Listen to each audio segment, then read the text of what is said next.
안녕하세요. 오늘도 사연 살롱을 찾아주셔서 감사합니다. 2년 전 상처하고 친정 엄마와 살고 있는 30대 여성이에요. 엄마들이 흔히 하는 말 중에 하나가 내 인생을 책으로 엮으면 몇 트럭은 나온다는 소리죠.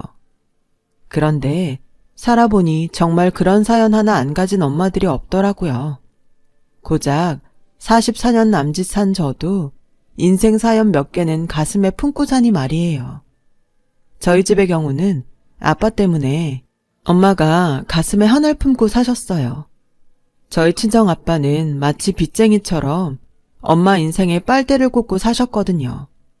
가혹하리 많지 불행한 삶을 살아온 엄마를 생각하면 눈물이 날 정도예요. 하지만 얼마 전에 있었던 사건으로 조금은 위안을 삼을 수 있게 되었어요. 선한 끝은 있어도 악한 끝은 없다고 모든 게 순리대로 각자의 방향으로 잘 흘러갔거든요. 이제라도 모든 게 제자리를 찾게 돼서 얼마나 다행인지 몰라요. 우리 집은 평범한 집들과는 달리 복잡한 가족관계를 구성하고 있어요.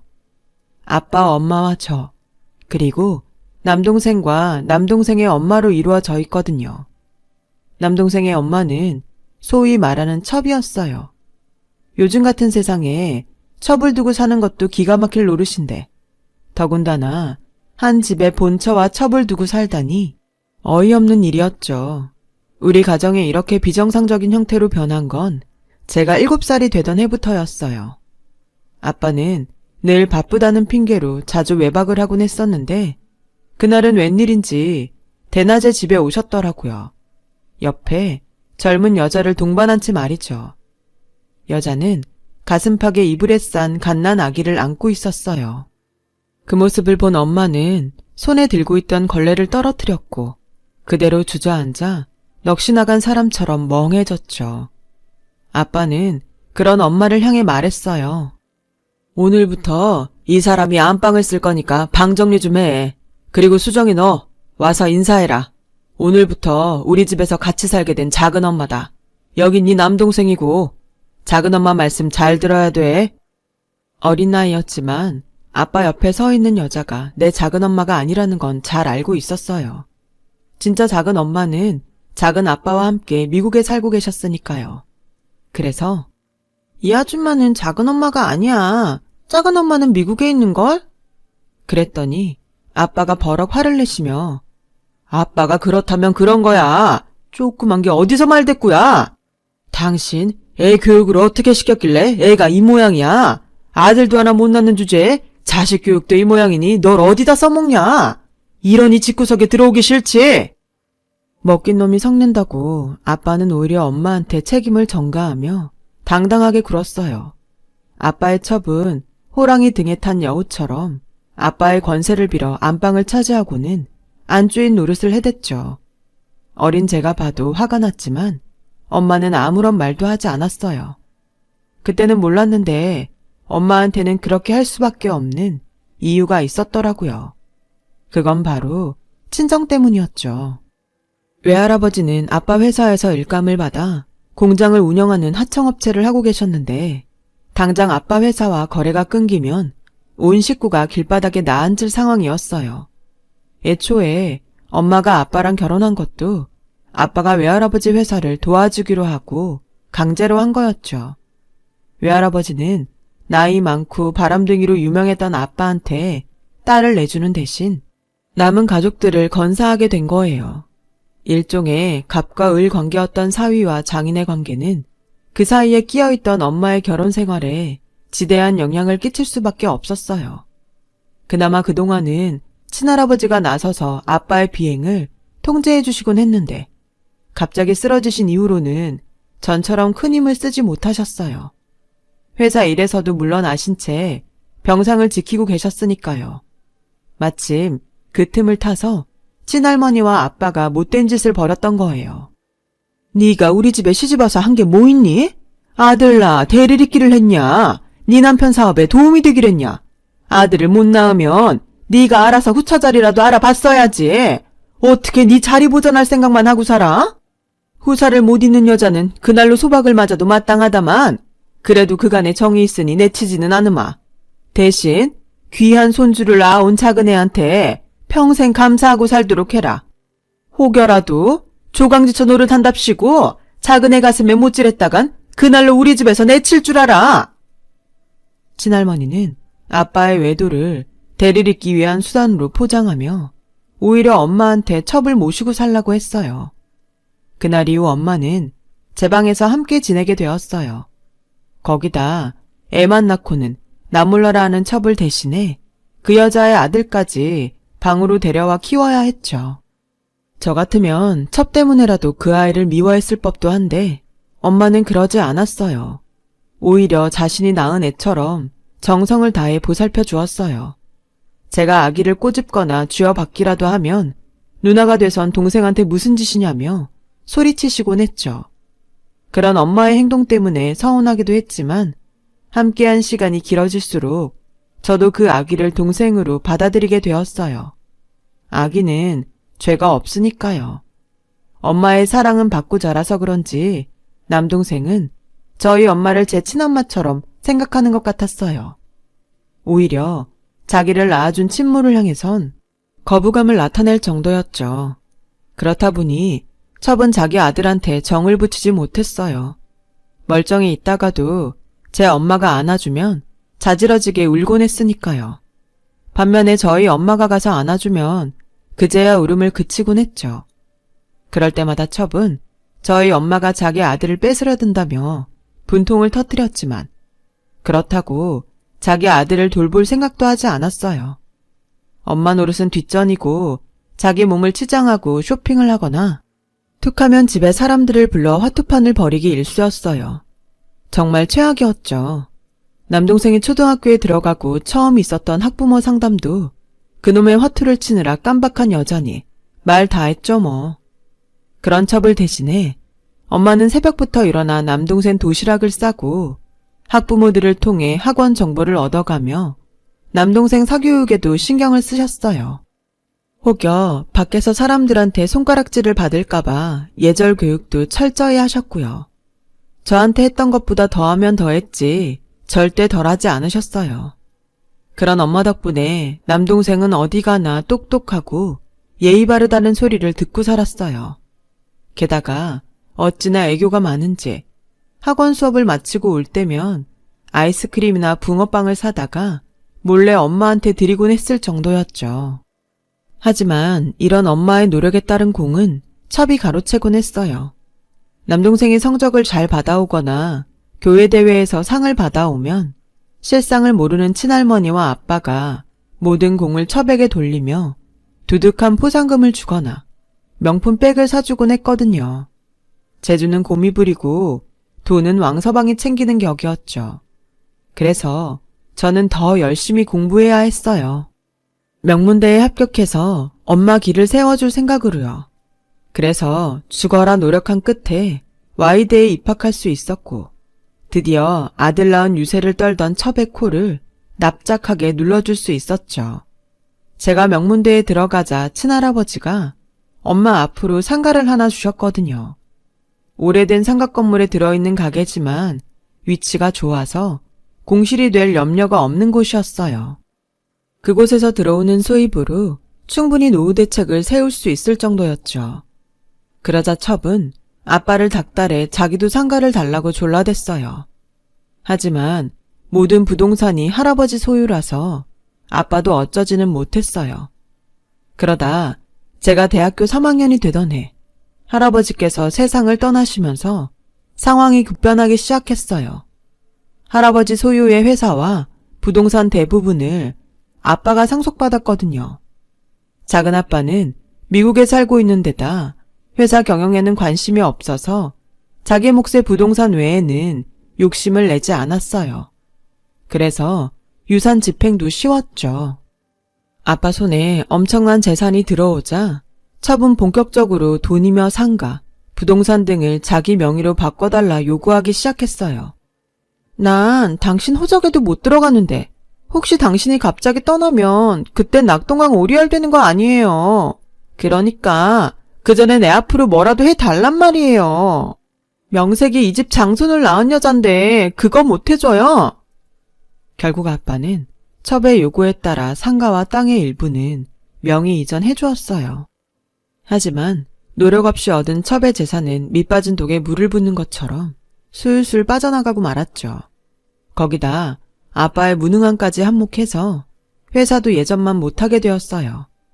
그러자 아빠는 외할아버지 공장과 거래를 끊고 첩이 소개한 새 업체와 계약 체결을 하겠다고 하더군요. 그 바람에 외할아버지 공장은 당장 문을 닫을 위기에 처하게 되었죠. 보다 못한 엄마가 나서서 아빠한테 울면서 부탁을 했어요. 저요, 이날 이때까지 당신이 밖에서 무슨 짓을 하든 눈 감고 입 닫고 살았어요. 심지어 안방에 첩을 들이는 것도 참았다고요. 내가 왜 그랬겠어요? 그게 다 친정 때문이었다고요. 결혼할 때 당신이 그랬잖아요. 다른 건 몰라도 내 친정만큼은 끝까지 보살펴 주겠다고요. 저 믿었어요. 그런데 어떻게 이럴 수가 있어요? 당신한테 돈을 달라는 것도 아니고 어차피 하청 줄 거 우리 친정에 달라는 것뿐인데 그게 그렇게 힘든 일인가요? 말해봐요, 여보. 엄마의 말에 아빠는 살짝 미안한 기색을 보였어요. 그러자 그 틈을 타 첩이 끼어들지 뭐예요. 이미 새 업체로부터 뒷돈을 받고 일을 진행했던 터라 자기도 순순히 물러설 수는 없었던 거였죠. 어머머, 듣자 하니 말이 좀 그러네요. 요즘 회사 사정이 어떤지 몰라서 그런 소리래요. 형님 친정 때문에 우리 회사가 입을 손에는 생각 안 하냐고요. 그동안 봐줄 만큼 봐줬으면 이제는 스스로 자립할 생각을 해야지. 언제까지 내 남편 회사에 기대 살 생각이냐고요. 자기들이 무능한 걸 탓해야지.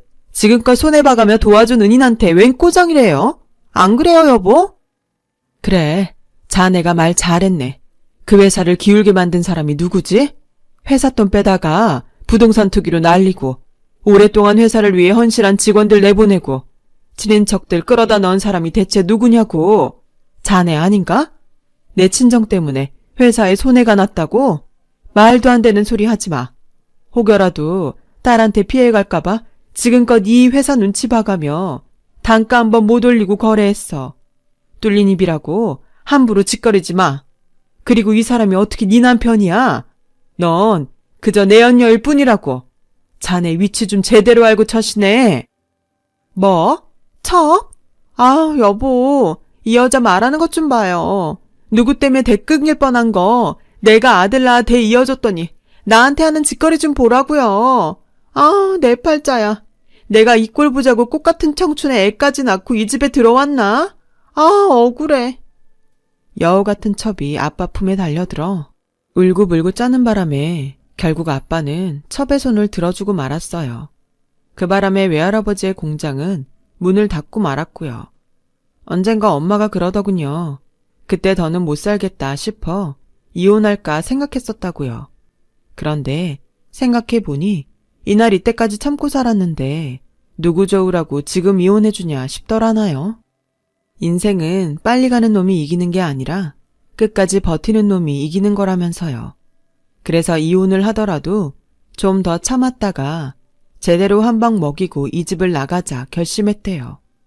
아무튼 엄마는 그날을 계기로 가슴에 복수의 칼을 갈기 시작했어요. 이듬해 졸업을 앞둔 저는 강단에 서고 싶은 욕심에 취업 대신 대학원 진학을 준비하고 있었어요. 그런데 아빠가 그걸 어떻게 알았는지 하루는 저를 불러 대뜸 취직을 하라고 하지 뭐예요. 대학까지 나왔으면 됐지 여자가 뭐하러 대학원 공부까지 하냐면서요.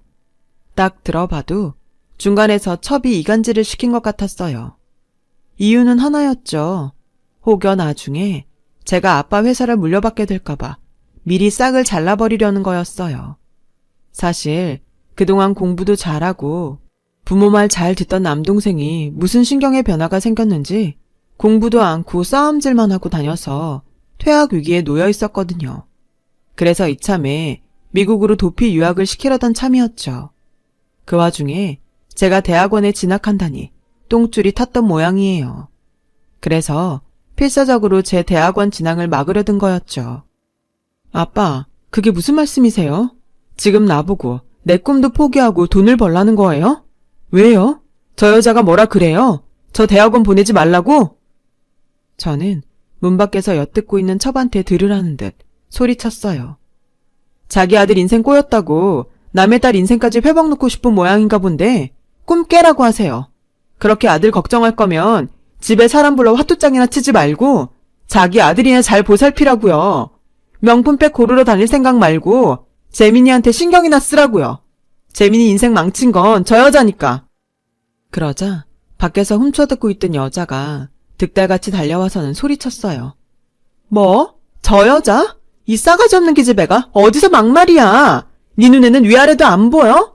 그리고 내가 왜 우리 재민이 인생을 망쳐? 금쪽 같은 내 새끼를 내가 왜? 그깟 명문대 좀 다닌다고 유세 떠는 모양인데 그래 봐야 넌 시집가면 출가 외인이야. 이 집안 장손은 우리 재민이라고. 내가 네 속셈 모를 줄 알아? 우리 재민이 밀어내고 네 아빠 회사 가지려는 속셈 아니냐고. 그래서 경영학과 진학한 거잖아. 근데 어림없어. 내 눈에 흙이 들어가기 전엔 절대로 회사 너한테 안 뺏겨. 내 아들 재민이 줄 거라고. 아주 발악을 하며 발톱을 세웠어요. 오히려 그 모습이 처량할 정도였죠. 결국 아빠는 대학원 진학은 막지 않겠으나 학비는 대줄 수 없다며 대학원에 가려거든 제 손으로 벌어서 다니라고 하셨어요. 대학원 학비가 만만치 않다는 걸 알고 돈줄을 끊으면 제가 나가 떨어질 거라고 생각했던 거죠. 말로는 내 힘으로 다니겠다 큰 소리치긴 했지만 내심 걱정이 되더라고요. 창피한 일이지만 그동안 제 손으로 돈을 벌어본 적이 없었거든요. 그래서 어쩌나 고민을 하고 있는데 엄마가 제 방으로 들어와 통장을 내미시더라고요. 제가 대학에 합격했을 때 할아버지께서 주신 상가에서 들어오는 월세를 모은 거였어요. 내 새끼 공부한다는데 말릴 부모가 어딨어? 이건 할아버지가 너 위해 주신 거니까 걱정 말고 공부에만 신경 써. 대학원도 가고 유학도 가. 한 번뿐인 인생인데 하고 싶은 건 다 해보고 죽어야 하지 않겠니? 이 돈으로 부족하면 엄마가 식당에 나가서라도 벌어줄 테니까. 그렇게 저는 엄마가 주신 돈으로 대학원에 진학할 수 있었어요. 석사를 딴 뒤에는 그간 틈틈이 아르바이트를 해서 모은 돈으로 영국 유학을 떠나게 되었어요. 그리고 그곳에서 한국 유학생을 만나 사귀게 되었고 2년 뒤 결혼을 하게 되었죠. 유학생 신분이라 식은 미룬 채 혼인신고만 하고 살았어요. 학위를 따고 한국에 돌아가면 그때 멋진 결혼식을 올리려고요. 그렇게 4년간의 유학 생활을 마치고 한국으로 돌아온 우리 부부는 양가 부모님 도움 없이 조그마한 원룸에서 신혼생활을 시작했어요. 남편은 귀국 전에 취직이 돼서 대기업 연구소에서 일을 하게 되었고 저는 몇 군데 대학에 시간 강사로 나가게 돼서 생활은 어렵진 않았어요. 그러는 와중에 그동안 미뤘던 결혼식 날짜가 다가왔어요. 강의를 마치고 지하철을 타고 집으로 향하는 중이었어요. 남편한테 문자가 왔더라고요. 결혼식 앞두고 친구들과 만나 술자리를 갖는다는 내용이었죠. 일찍 들어오라는 단문을 하고는 꾸벅꾸벅 졸고 있었는데 낯선 번호로 전화가 온 거예요. 남편 친구였어요. 남편이 사고로 크게 다쳤다며 빨리 병원으로 와달라더군요. 그 길로 지하철에서 내려 택시를 타고 병원까지 가는데 다리가 사시나무 떨리듯 떨리더라고요. 도착해보니 남편은 응급수술에 들어간 상태였고 5시간이 넘는 수술 끝에 결국 세상을 떠나고 말았어요. 결혼식을 불과 3일 앞둔 시점이었죠. 졸지에 남편을 잃고 미망인이 된 저는 한동안 넋을 놓고 살았어요. 가까스로 나가던 강의를 끝내고는 다음 학기부터는 강의를 맡지 않았어요. 아무것도 못하겠더라고요. 먹는 것도 귀찮고 책도 눈에 들어오지 않았어요. 집에 가득한 남편의 물건들을 볼 때마다 당장이라도 현관문을 열고 남편이 들어올 것만 같아서 미치겠더라고요. 이런 저를 본 엄마는 집을 정리하고 저를 본가로 데리고 들어가셨어요. 곁에 두고 보살피시겠다고요. 그렇게 저는 다시 본가로 들어가 살게 되었어요.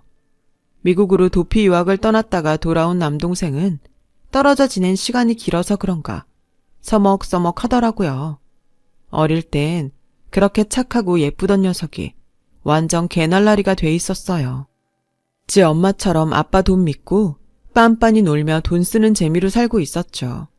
그런 녀석을 회사 전무자리에 앉혀놨으니 회사가 제대로 돌아갈 리가 없었죠. 회사라곤 껍데기와 남은 상태로 당장 망해도 이상하지 않을 정도였어요. 그런데도 첩은 정신을 못 차리고 여전히 화투와 명품을 사들이는데 미쳐 있더라고요. 그 안에서 엄마 혼자 힘겹게 살림을 끌어오셨더라고요. 그 모습을 보니 그동안 엄마한테 신경을 못 쓰고 살았던 게 너무 죄송했어요. 그래서 차라리 엄마를 모시고 집에서 나가자 싶더라고요. 남편이 떠나고 받은 사망보험금과 가해자 측으로부터 받은 합의금 등을 합하면 20평대 아파트 정도는 살 수 있겠더라고요. 생활비야 상가 월세도 있고 제가 버는 걸로도 가능했거든요. 그런데 그 얘기를 들은 첩이 난리를 치는 거예요. 당장 지 아들은 신혼집 하나도 해줄 돈이 없어서 혼사도 못 치르고 있는데 그런 목돈이 있으면서 입 닫고 있었냐면서요. 명색이 누난데 동생 결혼하는데 도움을 못 줄 망정 저 혼자 잘 살 궁리를 하는 거니? 너 이기적인 거 진작부터 알았다만 정말 너무한다. 됐고 재민이 신혼집 마련해야 하니까 일단 그 돈 좀 쓰자. 요즘 회사 사정이 좀 그래서 그런데 다시 정상화되면 그때 갚아줄게. 너야 이 집에서 살아도 되잖아? 아빠도 그러는 게 좋겠다며 일단 남동생 신혼집부터 마련하자고 했어요. 그러자 주방에서 그 소리를 듣고 있던 엄마가 국자를 들고 달려나왔어요. 이게 무슨 개풀 뜯어먹는 소리야? 내 사위 목숨값을 왜 네 아들 신혼집 장만했어? 어림없는 소리 마. 그렇게 돈이 궁하면 자네 명품백 팔아서 집 구해주게. 내 사위 보험금은 꿈도 꾸지 말라고. 어머, 형님, 우리 재민이가 내 자식만 되나요? 이 집 장손이에요. 장손이 잘 돼야 집안이 서는 거 아닌가요? 솔직히 그 돈이 수정이가 벌어서 생긴 돈도 아니고 지 남편 목숨값인데 지 편하자고 쓰면 진들 속이 편하겠어요. 그럴 바엔 하나뿐인 남동생 위해 쓰는 게 낫죠. 그리고 누가 꽁으로 달래요? 갚아준다잖아요. 그깟 돈 몇 억 갖고 더럽게 생색이네. 어머님이 살아계셨으면 저랑 똑같은 소리 하셨을 거예요. 하긴 아들 하나 못 낳은 형님이 이런 마음을 알까? 그때였죠. 엄마가 손에 들고 있던 국자로 첩을 때리기 시작했어요. 그래 이년아, 내가 아들 못 낳은 죄로 이날 이때까지 네 꼴을 참고 살았다. 그런데 이제는 못하겠다. 재민이 불쌍해서 입 다물고 살려고 했는데 내 사위 목숨값까지 탐내는 인연을 보니까 그러기 싫어졌어. 장손이라고? 재민이가 이 집안 장손이라고?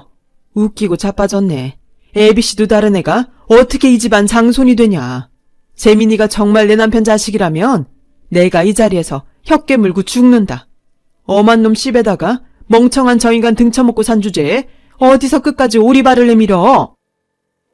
뭐요? 아니 누가 그래요? 우리 재민이가 저 사람이 아니라고 누가 그러더냐고요. 내가 아주 입을 찢어버릴라니까 누군지 대요. 재민이가 그러더라. 자기는 아빠 아들 아니라고. 그 착하던 애가 왜 갑자기 망나니가 됐는지 알아? 혈액형 보고 알았다더라. 지 엄마는 O형이고 아빠는 B형인데 어떻게 자신이 A형이 나오냐고 울면서 그러더라. 그래, 유전자 검사를 해봤더니 재민이 말대로 저 사람 애가 아니더라고. 못 믿겠으면 내가 증거를 보여주지. 엄마는 방에서 서류 보따리를 들고 나왔어요. 그중 하나를 꺼내 첩 앞에 던져주었어요. 첩이 짚기도 전에 아빠가 달려들어 서류를 펼쳐보았죠. 그리곤 얼굴이 싸늘하게 굳었어요. 부자재간이 아니라고 나왔거든요.